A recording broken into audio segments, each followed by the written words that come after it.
gold, 3 silver, 2 bronze. Jamaica's team to the 2016 Olympic Games put on a golden show.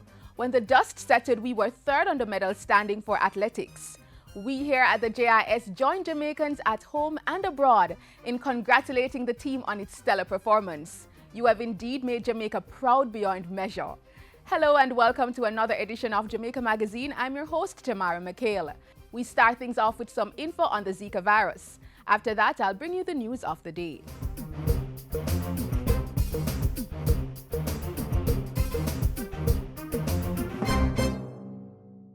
This is the Aedes aegypti mosquito that spreads the Zika, chikungunya, and dengue viruses.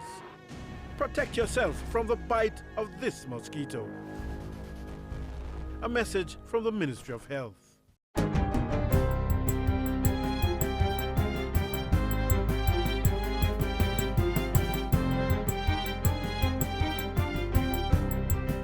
Good day, I'm Tamara McHale and this is your GIS News for Monday, August 22. Jamaica is poised to receive approximately $40 million once the board of the International Monetary Fund considers the country's performance in its 13th quarterly review. The IMF board is expected to sign off on releasing the funds at its meeting in September following the recent successful staff-level review. The IMF staff mission, which was in the island for the past 2 weeks, confirmed that Jamaica met all quantitative performance targets and associated structural benchmarks for the April to June 2016 quarter. Economic growth in Jamaica is recovering gradually. Growth is expected to reach 1.7% in the current fiscal year 2016-17 as ongoing investments crystallize and agricultural recovery continues. Inflation remains low and gross international reserves continue to increase. The finance minister, meanwhile, says government remains fully committed to the reform agenda and is escalating efforts to boost growth and job creation while strengthening the social protection framework. Near-term priority actions will include initiatives aimed at improving the efficiency, quality, and cost-effectiveness of the public sector, as well as creating conditions to stimulate increased and sustainable levels of economic growth. Tourism Minister Edmund Bartlett says Jamaica House in Rio was a great success and will reap economic gains for the country. The minister, who was in Rio for the 2016 Olympic Games, says he has met with important tourism stakeholders, including tour operators and airline partners from Brazil and other South American countries. We are using this to leverage Destination Jamaica. We are using it to build our brand and to expand our market reach. And we expect that out of this, given another year or so, the fruits of our labor here in Rio will be seen with Jamaica. Jamaica House was set up by the Tourism and Culture Ministries with support from other stakeholders to showcase the best of Jamaica's culture while enticing more tourists and investors to come to the island. Government will be using drones to address predial larceny and assess damage to the agriculture sector from natural disasters such as a flood. The Agriculture Ministry recently demonstrated the technology to farmers in Low River, Trelawney. With the drone, we are able to go over and identify all the crops, all the animals that have been lost, and bring back the picture within a day. Minister Hutchinson says the drones will also give a clear picture of crops under production and identify areas with irrigation needs and crops that are lacking in nutrients. Now, if that can be done, we will be able to tell the farmer what needs to be done with his different crops. And with that, we are looking at seeing how we can not only increase production, but we can increase productivity. The Ministry of Health will be launching a program next month to increase physical activity among Jamaicans called Jamaica Moves. I'm very excited about the program because to me it has the capacity to really drive and to influence hopefully a cultural shift, a behavioral change. And I'm encouraging and inviting all of us here, all the stakeholder partners, to join with us and to make this program a success. The Health Minister was addressing the recent launch of Caribbean Wellness Day in Kingston. It will be celebrated on Saturday, September 10 in the Halfway Tree Square under the theme, Love Your Body, Treat Your Body Right. And finally, 3 students from the University of Technology UTech have been awarded $2 million in scholarships and grants courtesy of the Governor General and his wife. The students who are pursuing Bachelor of Science degrees were presented with the funds from the Sir Patrick and Lady Allen 40th Wedding Anniversary Scholarship during a recent ceremony at King's House. And we happily embrace the opportunity to serve in whatever way we are required to uplift and to affirm others, as we do through the I Believe initiative, which is to empower individuals to achieve their objectives and then, in return, to help others. Simone Dwyer received a scholarship valued at $1.38 million. A $175,000 grant was given to Lacey and Green, while Raymond Stewart received a grant worth $459,060. They are pursuing studies in the fields of science, technology, engineering, and mathematics. And that's it for JIS News today. I'm Tamara McHale. Thanks for watching.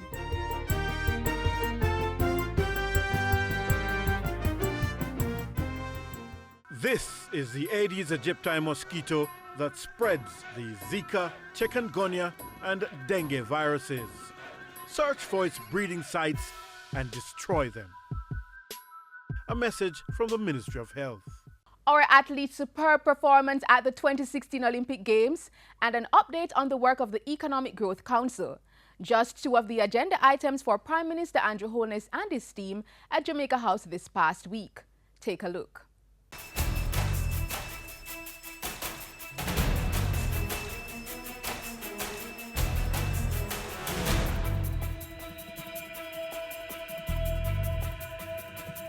Praises for Jamaica's historic Olympic team. Prime Minister confident about the Economic Growth Council's pledge of 5% growth in 4 years. And justices of the peace urged to assist the process of crime fighting.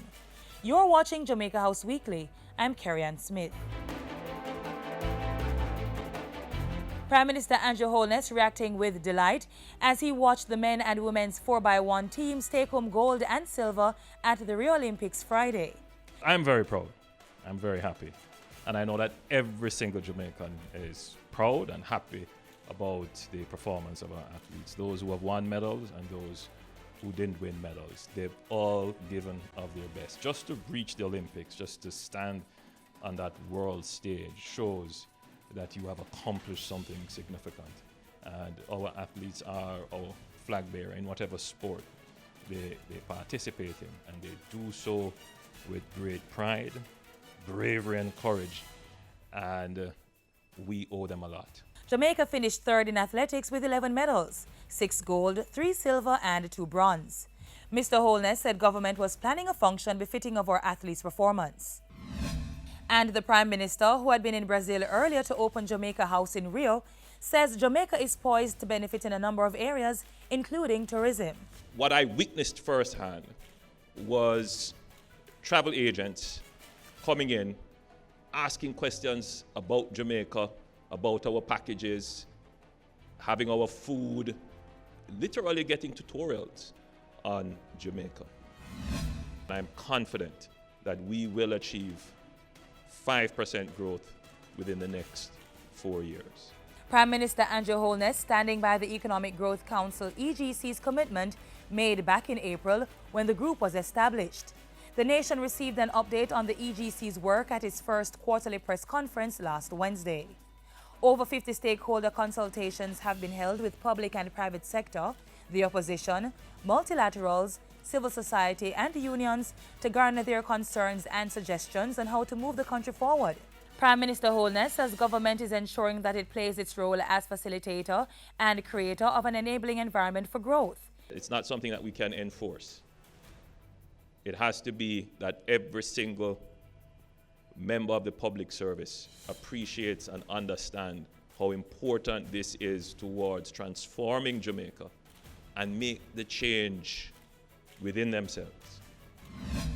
The Prime Minister, meanwhile, says he will be acting on the various growth initiatives that are expected to come from a report being prepared by the Economic Growth Council. We will see what is possible, what is not, what can be done now. So we'll go through a process of sequencing activities and developing a priority list. And then we will, of course, share that with the public for public comment. The document would be refined, and then we would literally then have a kind of roadmap of activities as one of the deliverables of the Economic Growth Council. Prime Minister Holness says once the EGC's report has been submitted, its role will shift to giving quarterly updates to the public, as well as monitoring, supervising, and evaluating the performance of the various stakeholders. And on Thursday, the Office of the Prime Minister refuted assertions in the media questioning whether EGC members would be getting a salary. In a statement, the OPM said EGC members remained volunteers and had not sought nor would be paid a salary for their services. The OPM, however, said government would, on occasion, absorb some of the administrative costs related to the functioning of the commission, a move which is typical to commissions of this nature. The 10-member council has been volunteering their service since April. The council is made up of Chairman Michael Lee Chin, Ambassador Nigel Clark, Hugh Hart, Patrick and Noel Hilton, Paula Carr Jarrett, Pat Ramsey, Adam Stewart, Senator Cavan Gale, and Philip Gore. Prime Minister Andrew Holness revealed last week that government was strengthening initiatives to deal with the threat of international banks ending their correspondent banking relationship with local ones. Calling the move a clear and present danger, Mr. Holness said he had already met with officials from the Central Bank and the Ministry of Finance to help local banks become compliant with international regulations. Stakeholder conferences have also been held, and Mr. Holness said Jamaica was working closely with CARICOM to lobby U.S. banks to reconsider ending correspondent banking relationship within the region. The risk. But I will close my answer to you by saying that once we have complied, I think that the overseas regulators should ensure that those who comply are rewarded, that we are taken off whatever watch list or whatever concerns there are, that we are allowed access, and that we can, which we want to do, operate as legitimately respected banking institutions. And on Thursday, Prime Minister Holness enlisted the help of Justices of the Peace and Custodies to return Jamaica to the caring and peaceful society it once was. And the custodies are a key part of the framework of rebuilding Jamaica as a peaceful, caring, loving, dignified society. He was speaking at the installation ceremony of Dr. Patricia Dunwell as Custos Rotalorum of St. Andrew. The Prime Minister said government would continue its partnership with Justices of the Peace and Custodies to achieve unity. Mr. Holness also used the Thursday's function to welcome Dunwell's appointment. Dr. Dunwell for continuously embracing the spirit of volunteerism to advance our country's development. Through hard work, preparation, discipline, focus, and motivation, Jamaica can achieve much more than it is doing. And that's how we close out Jamaica House Weekly. We return next time with more of the news stories coming out of the office of the Prime Minister.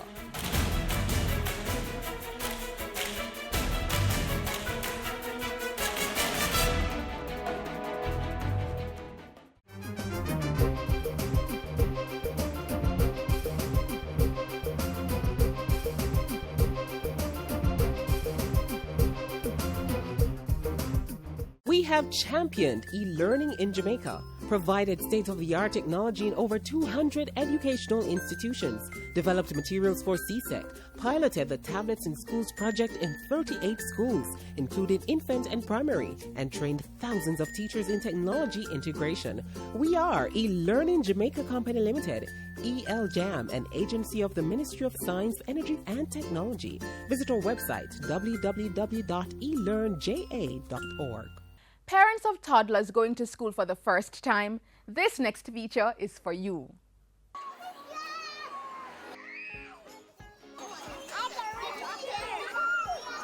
The first few years of life are critical to a child's success in later years. That's why there's major emphasis placed on developing their young minds to take their place as the creators of tomorrow's future. As parents, we want only the best for our children, and getting the best education is no different.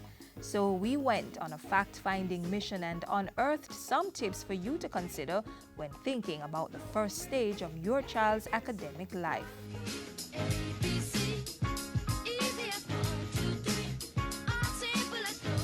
So firstly, you should ensure that the institution you have chosen for your children, that institution has registered with the ECC or is preparing for registration with the Early Childhood Commission. As the lead agency responsible for early childhood development, the ECC regulates schools that provide instructions for children 0 to 8 years. And when an institution is registered with the Early Childhood Commission, parents are assured that the school abides by the rigid requirements set by the Ministry of Education. The first thing you want to look at is this a school that caters to the holistic development of the child. And in saying that, it means they have a sound academic background, but academics is not enough. You know, we need the physical development, the emotional development, the intellectual development. Children love to play, so there should be adequate play area. When you look at the curriculum that the student uses, you should see enough time for rest. Yes, rest is important. Play, and also to find out that the teachers are equipped. We need to have qualified, trained staff for the early childhood child. We need to know that they are warm and caring, they're friendly. Everybody wants to know that the teacher is approachable. You can talk to the teacher about whatever problems you may have. You know, sometimes especially new parents are very anxious. Early childhood teachers should have attained at least levels 1 and 2 certification in early childhood development from the Heart Trust and at least 5 JSC subjects. You need to look at the teacher pupil ratio. That's another consideration. If there are too many children to one teacher, the chances are less of each child making the progress they should. If the child is quick, they might be okay. But your child that needs a little more individual attention could be lost in a big group. So you need to look. I would suggest at least 1 to 20, one teacher to 20 students. When you go into the school, ensure that the surroundings are clean and everything around you, they're sensitive. So the children will look at things that jump out at them. And also if you feel uncomfortable and your child says that he's uncomfortable at school, something must be wrong. So ensure you take these things into consideration. Find a school that has an environment that's conducive to learning. There are certain factors. Is it attractive, stimulating? Is it safe? Is there proper material for the children to play with? Is the environment clean? Those are factors that will affect learning. So you need to know that the environment is conducive to learning. One of the first things I did was visit the school often, taking the child with me and also enroll her in the summer program. So at least 2 days a week she would come to get to know her teacher, to get to know the surrounding. I have seen where those who have come to summer school, they are able to fit in much better come September, because when they come in September, they see their friend that they met in summer school, so they are able to adjust. The transition is much easier.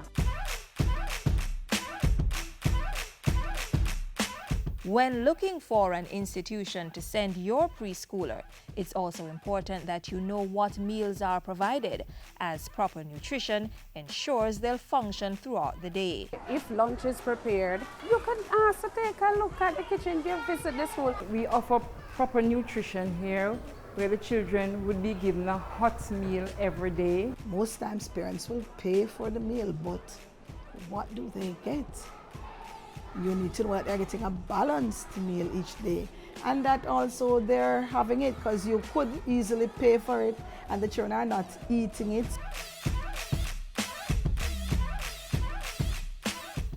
Going to school for the first time can be stressful for the child as well as the parents.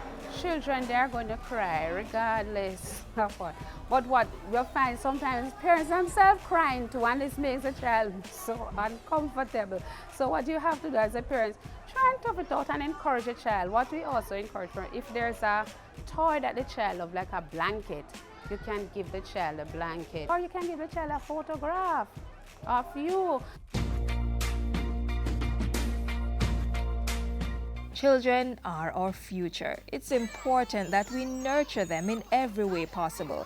So once your child's school year begins, you should play your part in continuing the learning process at home. The ministry's curriculum now is big on parental involvement. So you find that the homework that we give, we know the children can't do it on their own, so parents must assist.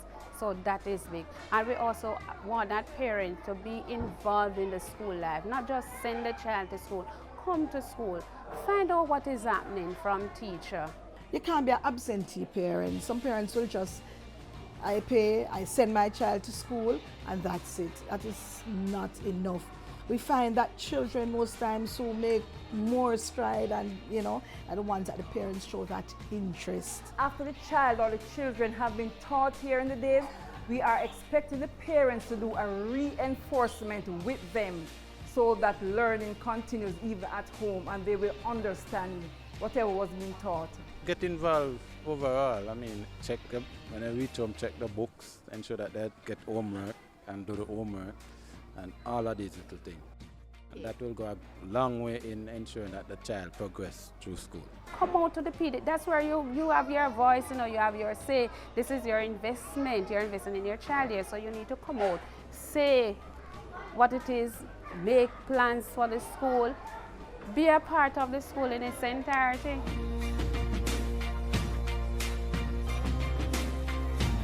Our children are our responsibility. Let's give them a bright start.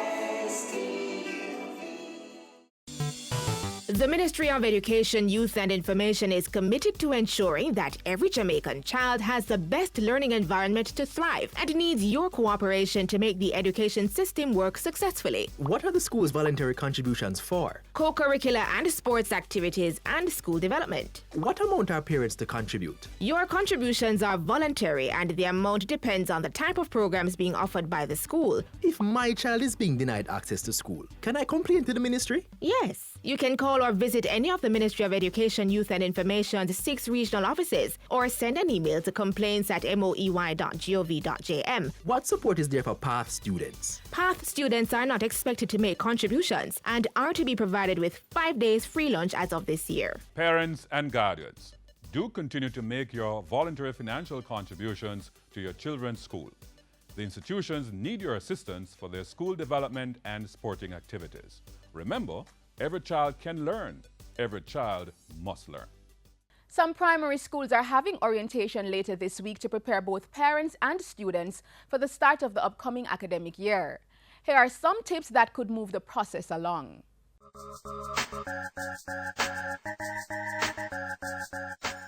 Do you hear that? You hear that? Yes, the start of the new school year is upon us, and I'm sure parents and children are ready and raring to go. Today, we'll just go through some of the things you'll need to have a smooth and worry-free transition from the lazy days of summer to the industrious school days ahead. At this time, the last minute things would be ensuring they have their birth certificate, immunization card, as well as a child's medical. An important part of the process of returning to school is registration. This ensures that there is a record available to prove enrollment at a school. This also tells school administrators the correct number of students to expect so they can properly prepare for the young learners in the upcoming academic year. Whether it's going to a new school or to a new grade at your old school, registration is filled with a host of benefits for teacher, parent, and student. The teacher will get an idea of the number of children in the class and prepare for them. The student will get to meet the form teacher as well as other classmates, and the parent will receive well-needed information about getting the child ready for school. These include a book list, instructions on how to construct the school uniform, and a medical form. A medical record is one sure way to safeguard a student's safety at school. That's why the Ministry of Education mandates that students entering primary and secondary schools undergo a medical examination. The medical form that's filled out by a doctor has well-needed information on ailments, allergies, or physical disabilities that would preclude a child from taking part in certain activities, such as physical education or a school trip to a farm that might put the child's life in danger. Filling out the medical form is a top priority. Even though some schools may have allowed the child to register without the form, until that's done, registration at the school is incomplete. So ensure that the medical examination form is filled out and returned to the school before the start of the academic year. Buying the approved texts is essential to following the school's syllabus to academic success. In the past, parents have complained that their children do not use all the books prescribed on the book list, or that they cannot pass on the books to their younger children. That is now history, as the Ministry of Education has moved to carry out a thorough reform of the book lists in government schools. So now there's a ministry-approved book list that parents can buy from to give their children the tools to academic success. So parents, be sure to check the papers or call the Ministry of Education for the approved book lists for your children.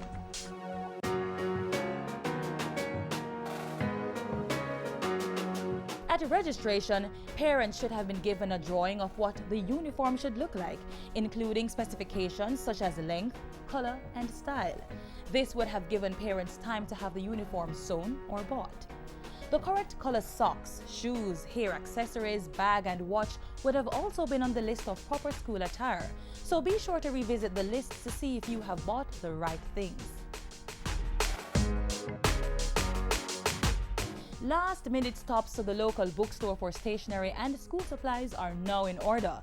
And whether you're using public or private transportation to get your child to and from school, it's always a good idea to do dry runs to map out the shortest routes.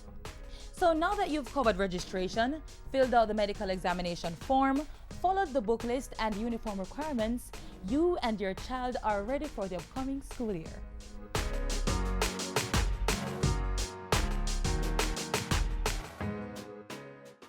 It's been 11 months. 7 years. 12 years. Since I became the most important person in the world. It's a big responsibility to know that her future is in our hands. I have to tell him and show him that he is my number one. I want to prepare them for life's journey. So as them grow, them know the difference between right and wrong. I gotta make sure we keep him out of bad company. Because if I don't raise him right, the streets are gonna raise him. I feel, she feel. If me stumble, him fall. Knowing I'm responsible for their future and they're responsible for Jamaica's future. So I won't give up or allow her to quit. I'm gonna make sure I'm safe on the straight and narrow. Me prefer to tell them no now than watch them regret it later. Because to the world, I'm just another person. But to my child, I'm the whole wide world.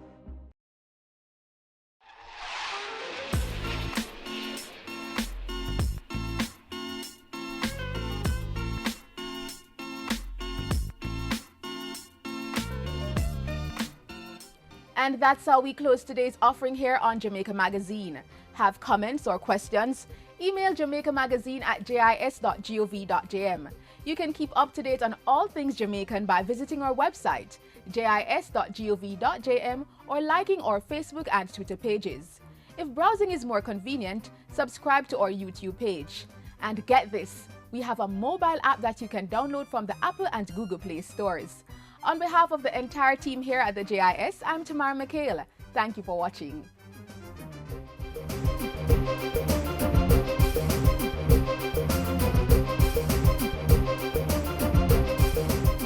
This has been a production of the Jamaica Information Service, the voice of Jamaica.